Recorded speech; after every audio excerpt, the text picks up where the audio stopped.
The bus lurched violently, and in that split second everything changed. My daughter Emma, just 5 years old, had begged for the window seat that morning. I'd given in, like I always did when she flashed that gap-toothed smile.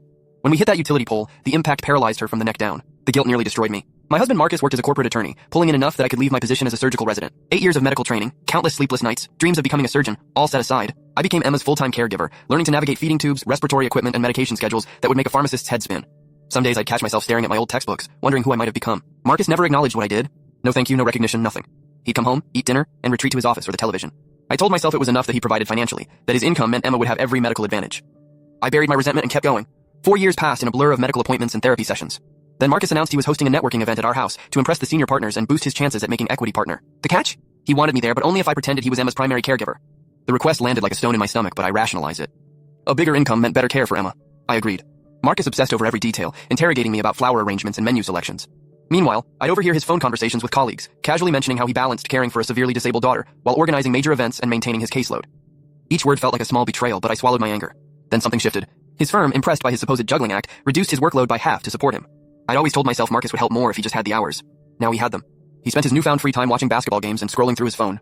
The excuses I'd made for him crumbled. The evening of the event arrived. Marcus had bought me an expensive designer dress. For Emma, I dipped into my own savings to buy her something special, a rose-colored dress with delicate sequins. When she saw herself in the mirror, her face transformed with joy. That smile made everything worth it. Guests began filling our home, partners and associates from Marcus's firm. I noticed immediately that no one used my name. I was just Marcus's wife, an accessory to his success story. The invisibility stung, but I could endure one night. Then Marcus started using me as a punchline. During a lull in conversation, he gestured toward me with his whiskey glass. Rebecca here has it pretty easy. Doesn't work, just relaxes while I handle Emma's care. Spends most of her time on social media, the men chuckled. Several wives shot me looks of contempt. My cheeks burned, but I forced a tight smile. But Marcus didn't stop. He was performing now, feeding off the attention. Honestly, she barely knows Emma's medical routine. When our daughter's accident happened, Rebecca just shut down. I had to learn everything myself. The laughter grew louder. He called me incompetent, lazy, a failure as a mother. Then he went too far. You know, if Rebecca had just taken the window seat herself that day instead of giving it to Emma, our daughter would still be normal. But that's Rebecca for you, always taking the easy way out. The room seemed to tilt. I looked at Emma in her wheelchair, expecting to see hurt in her eyes. Instead, I saw rage. Pure, focused anger, but not directed at me. At Marcus. Her left index finger began twitching, a subtle movement most people wouldn't notice. But I knew that signal. Then she spoke, her voice quiet but cutting through the conversation like a blade. My dad is lying. Every conversation stopped.